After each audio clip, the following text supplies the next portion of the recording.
this session from my side. Let me share the screen. So, what and all things we have discussed in the last class, last two classes, how many shared features we are going to get when you install SQL Server.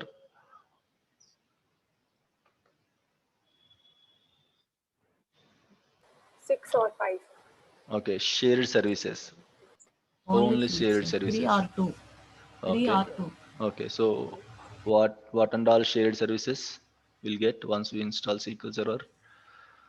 Browser, Okay, very good. VSS writer. VSS Writer, Okay, Active Directory. okay. Active Directory Helper. Okay, fine.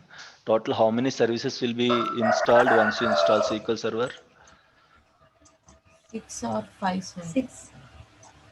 Six or five, but again, from SQL Server 2017 onwards, one more extra service will come. That is SQL Server CEIP integration services. Okay, I'll show you once I install SQL Server 2017. Okay, fine. Right. What is meant by instance based directory?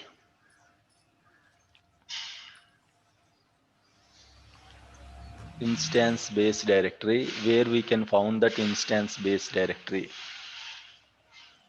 List. MS Okay,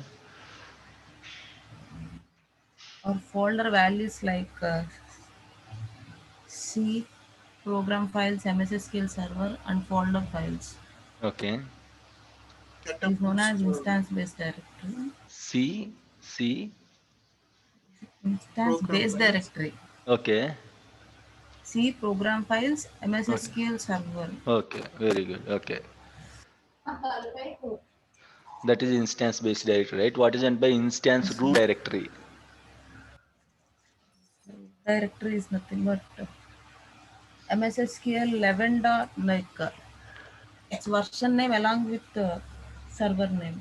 Okay, version name along with the server name. Okay, right. Fine, fine, good. So, how to check whether your installation or patching or upgradation or decommission is successful or failed? In the log files, we can Installation, we check can check it in C program file setup boost summary.txt. We can find there if installation is done Okay. successful or not. So the setup bootstrap folder, in which path you can find the setup bootstrap folder, instance base directory or instance root directory or instance binaries. binary directory Okay. In the instance binaries, and where we have to go? instance binaries log files Okay. and bootstrap. Okay. Finally, summary. Okay. So if you install SQL Server 2012, for example, in which folder you can find this instance binaries or setup bootstrap folder? 211. 11, 110 folders. Yes, very good. Okay. Yeah, 110. Yeah, in the 110 folder, you can see log. In that, you can see setup bootstrap folder. Sorry, in the 110 folder, you can see setup bootstrap folder. There you can see log. There, one summary file will be generated. Apart from that summary file, where we can check it, check the installation failures and all. Apart from summary Summary.txt. file, summary dot. Apart from that, Detailed form. okay. Detailed file. So where it will be, where the detailed file, where the detailed file will be. In the same folder. In the same folder, a date and timestamp will be created. Okay, say for example, if you started installation now, okay, if you started the installation now what is the time? Almost all 8:15 here, right? Sorry, 7:43 here. So if date and time folder will be created, okay, 23 1 2021, okay, 7:43 something with seconds, a date and timestamp folder will be created. There you can see a detailed file. Okay, say for example, if you installed two installations, both were failed.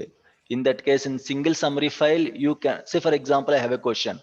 I have installed okay, one installation first, it was failed. Again, I tried installing another installation, same installation. I did the same installation after fixing it. Again, it was failed. So which summary file will help you to get the details? Whatever the latest one you had Okay. done. So outside in that setup bootstrap folder, outside apart from the date and in the setup bootstrap folder, actually, okay, 3 date and timestamp folders will be there. One summary.txt file will be there. This summary.txt file doesn't contain all the installation failures are succeeded. Okay, this summary.txt file will only contain the latest failure or succeeded. Okay, information. So if you just open that summary.txt file, you can only see the latest installation is successful or failed. Okay. If you want to see the old installation again, why it was failed and all, you have to go to the respective date and timestamp folder. There you can see an instance name with summary file that you can open and you can check it. After that, if you don't find anything in the summary file, you can check in the detailed file.txt. There you can find why your installation is not okay, why if your installation is succeeded, if your installation is failed, you can check it. But again, summary.txt or detailed file, it will be very huge in size. So if you open, like, you can see almost 20,000 to 30,000 lines in that. You cannot read all the lines, right? So what is the way to check whether you have an error or not? How to check why? Because if you open, let me show you. Okay, let me connect to the server remotely. CMD ipconfig 168.103. Okay, fine. The IP address not changed.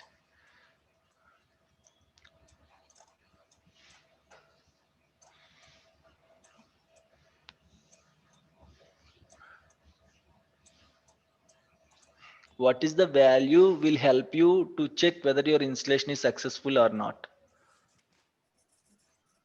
The execute code, if it is 0, Yes. Exit code. Okay, exit code. sorry, exit code. Okay. Okay, so if the exit code is 0, your installation or patching or upgradation or migration is successful. If it is other than 0, any value, plus value or minus value, that means your last action is failed. Maybe your last action is an installation or patching, or again, I am not going to discuss this point at the time of patching, upgradation, decommission. Decommission means uninstalling the SQL server. Okay, decommission of the server means uninstalling of the SQL server. Once you uninstall the SQL server, okay, Windows team is going to uninstall the Windows server, Windows OS. Okay, how we have installed SQL server? What is the process?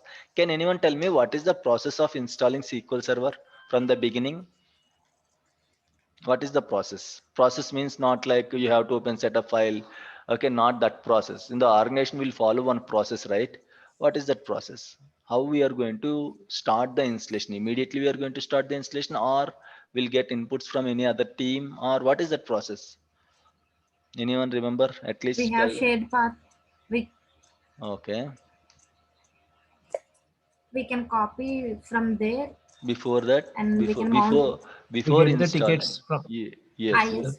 yes, very good. Okay, we are going to get the tickets from application team, right?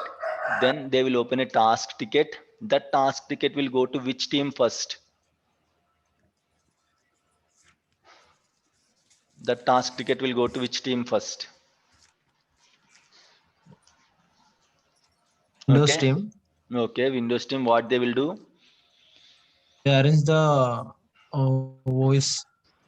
Okay, so before to that, what Windows people will do? So what is the process of, like, you are practicing, right? What you did initially? What you did initially, in that you can see the steps. You just started. Some people have started practicing. What you people did, Madhvi? What you did for installing? Directly install SQL Server, or what you did? First, I have installed. First, I have created virtual machine. Very good. After that, I have installed Windows Server, Okay. Then you have enabled and remote after that, settings. remote settings. Then finally, once the machine is available, then you started installing the SQL Server, right? Yes. These are the steps. So first step means, like, creating virtual machine will goes to VM team. The task ticket will goes to VM team, right? Once VM team created the virtual machine, that will be carried out to Windows team. They are going to install Windows Server. Once Windows Server install that particular Windows OS and all, then whatever prerequisites are there like .NET, yeah, whatever prerequisites are there like .NET framework and all, they are going to install all the required softwares. Then it will goes to network team. Network team will enable earlier. This network team step will be before also it will be there. Network team will be enable that remote settings and all, right? Then finally the machine, that particular ticket will comes to us. Okay, then we are going to connect to the server remotely. Finally we are going to copy the software and we are going to install the SQL server. This is the process. Okay, the last ticket is ours, right? First ticket will goes to VM team or Windows team, second ticket will goes to Windows team, third ticket will goes to network team, then finally it will come to us. Then we have to install it. So uninstallation of SQL server means what will be the process? This is the installation process. For uninstallation, what will be the process? Can anyone guess it? For installation, first it will Open goes control to tab. that is So okay, going that to is the okay. How to do that one, that is okay, that is fine. But what is the process of uninstallation? How the ticket will go? For installation, ticket will come from the Windows team. For uninstallation, what will be the ticket flow control? Just guess it. Just guess it. Nothing is there in that. You all people know the answer. Same, sir. Same means how? See, for example, earlier virtual machine created by Windows team, then installed by Windows team, then set up by network team, then finally it came to us. For uninstallation, if the same process we are going to follow, then nothing will be there, right? For uninstallation, Windows team is going to uninstall the Windows server directly. That will be a problem, right? So then the ticket flow, the control flow will go from the reverse. First, SQL DBA team is going to uninstall the SQL server after confirming with the application team. Then the ticket will goes to network team. They are going to like disable all the protocols, all the ports and all. Then it will goes to Windows team. They are going to uninstall the Windows machine and they are going to finally decom the Windows virtual machine. Okay, reverse way. For installation, Windows team first.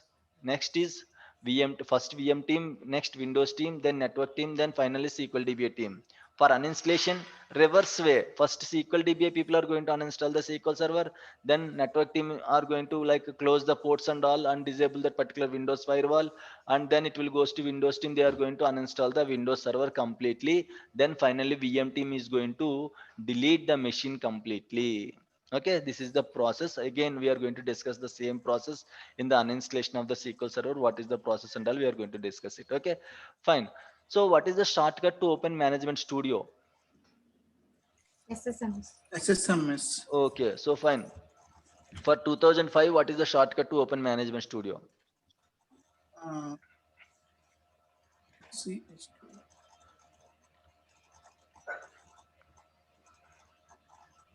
For 2000, what is the shortcut to open Management Studio? SQL WB.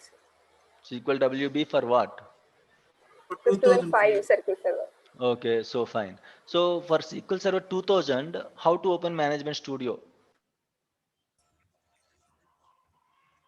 There was no management studio. Okay, very good, excellent. Okay, so there is no Management Studio for SQL Server 2000, but how you are going to connect to the SQL Server in that case? As a query analyzer. Very good, excellent. Okay, we have query analyzer. By using that query analyzer, we can connect to the SQL Server 2000. That is also same like Management Studio only. Okay, there is no difference, but it is a old version of Management Studio. We are not going to call it as a Management Studio. We are going to call it as a analyzer, query analyzer and all. Okay, so sometimes it is very important. Sometimes means if you go to any big organization, people are still using SQL Server 2000. In that case, they will ask this kind of small questions and all.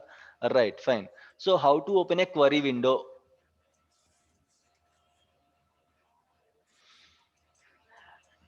How to open, what are all shortcuts we have to open a query window, new query window or query editor, whatever we can say.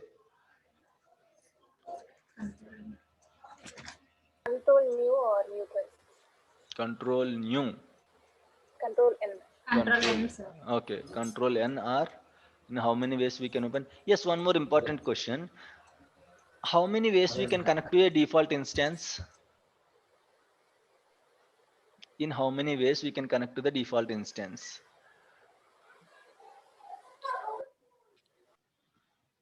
4 ways. Okay, what and all ways we can use? We can use dot, Okay, very good. local host Very good, by using excellent. local. Okay. Again, only host by Oh, using we can not host. Okay. local, Yeah. local, Yes. Okay. only local. Yes. And one more thing. What is the important that you missed? Uh, by using server computer name. Yes. That Okay. By using computer name, you can see. By using computer name, you can connect. By using dot, you can connect. By using local, you can connect. By using local host, you can connect. Okay. So I'm connecting using computer name. So in this way, you can connect to the default instance. So like how many ways we can open a query window, new query window? So here, once you select the instance and you can see the new query window, or else right click on new query window or right click on the instance name, you can see new query. Okay, or else the keyboard shortcut is Control plus N. So you can use either of these things, okay, to open this. Right, so as last class, I guess I gave you an assignment to create 2 tables. Anyone completed that assignment?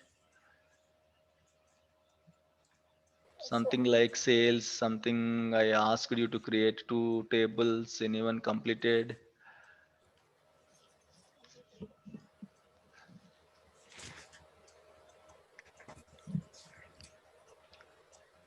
No one completed. I guess money you completed, right? Yes, sir. Okay. So any issues, any difficulties in creating the tables?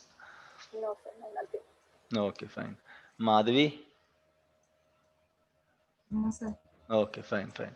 So if anyone didn't completed that assignment, please create the tables. Okay, I'm going to give the same assignment for today as well.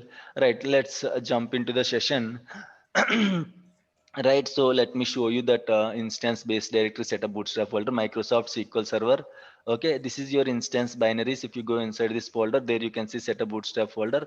There you can see log folder. There you can see summary file. This is the recent summary file. Say for example, you have installed one SQL Server and you have patched one SQL Server.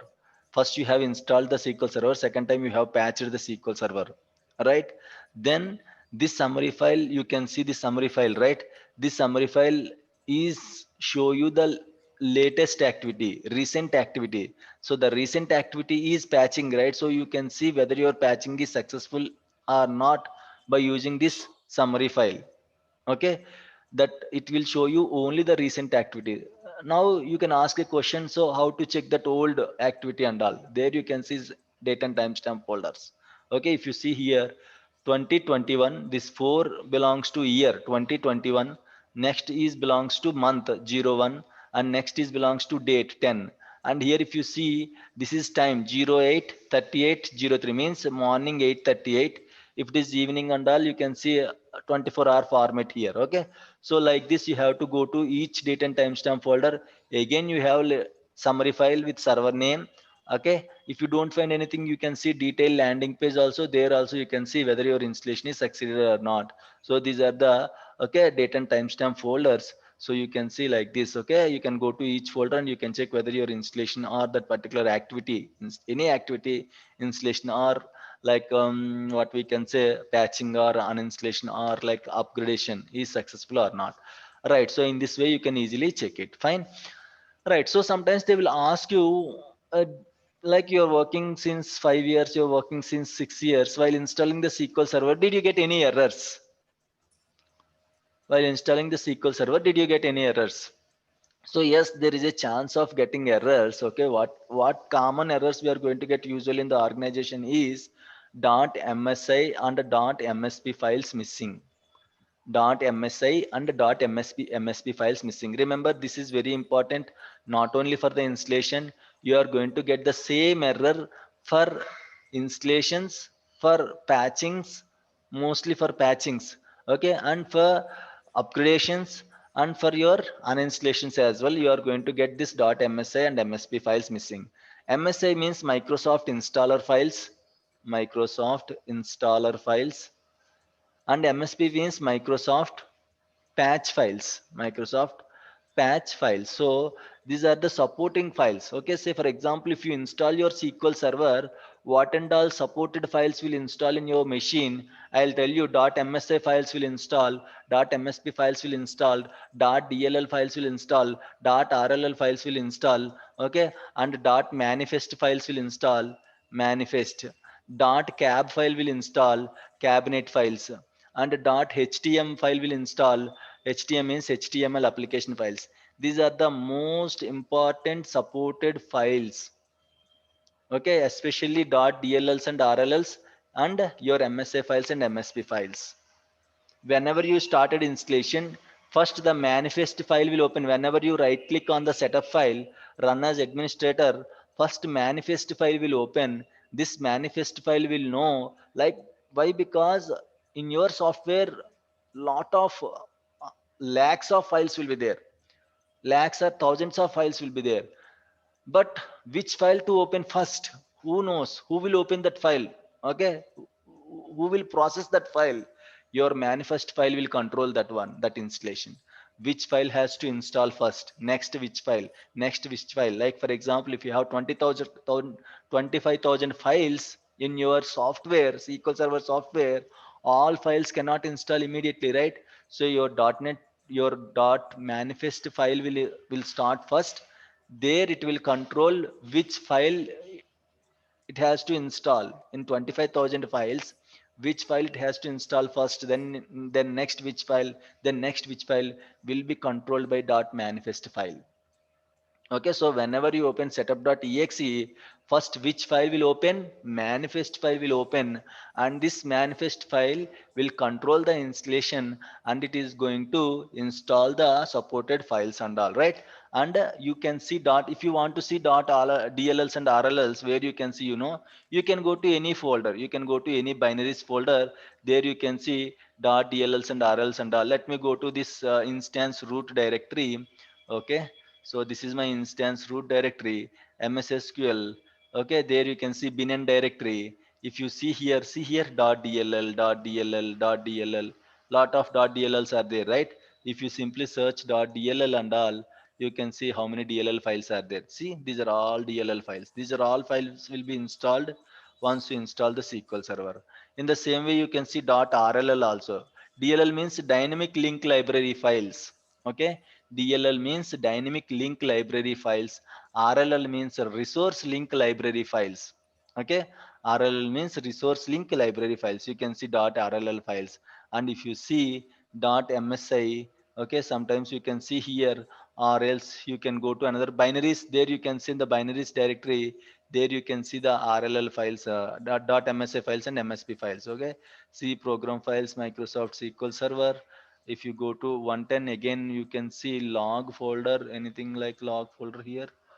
Okay, we'll search here. Okay, .msi.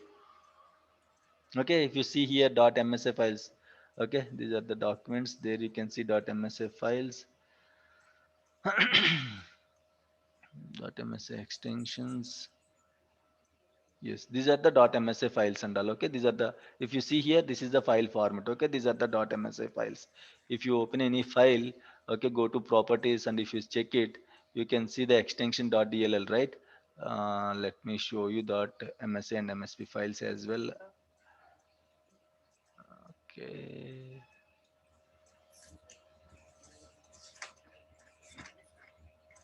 .msp. Yes, okay, you can see here, right? These are the .msp files. Right click, properties. There you can see Windows installer file. If you see here, see the extension .msp files. Windows Server, Windows installer patch files. Okay, so like this you can see .msp files. Very important. Why these are very important, I'll tell you. Okay, right. And you can see the .msp files also. Somewhere it will be there. Okay, somewhere it will be there in the installation folder. Okay, so in the C program files and all. So like this you can see these are the supported files and folders they are going to install once you started installing the SQL Server and all, right? Fine. So any questions, any doubts?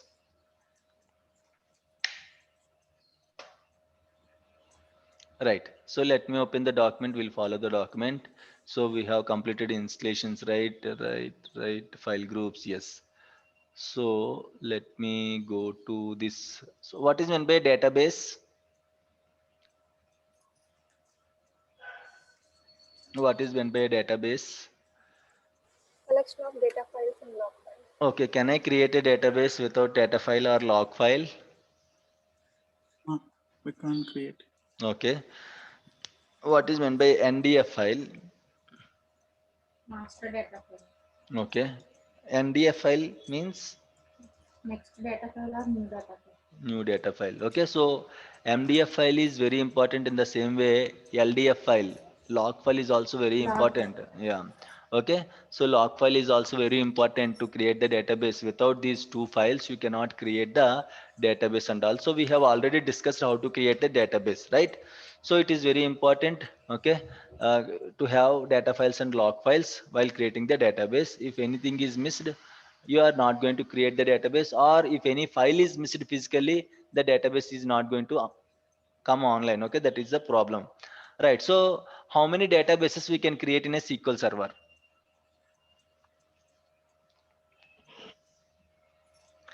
Right? Some 32,000 like that. 32,000 like that, huh? 767 or Okay. Fine. Right, so let me open my virtual machine. So here you can see, right, how to create the database, and I'll right click, you can see new database like that. SQL Server supports 32,767. Remember, this is very important point, okay? 32,767. You can create 32,767 databases. You can create 32,767 data files. Okay, you can create 32,767 file groups. You can create 32,767 logins. You can create 32,767 users. So whenever I asked how many, okay, the answer, mostly the answer will be 32,767. How many objects means databases are objects, files are objects, file groups are objects. Okay, tables are objects. Okay, don't think like only we can create 32,767 tables. We can create unlimited tables. There is no limitation in creating the tables and all. Depends upon the space you have. If you have more storage, you can create more tables. That's it. Okay, right? So you can create 32,000. SQL Server supports 32,767 databases. SQL Server supports 32,767 databases. In this 32,767, whenever you install a SQL Server, 5 system databases will come automatically. 5 system databases will come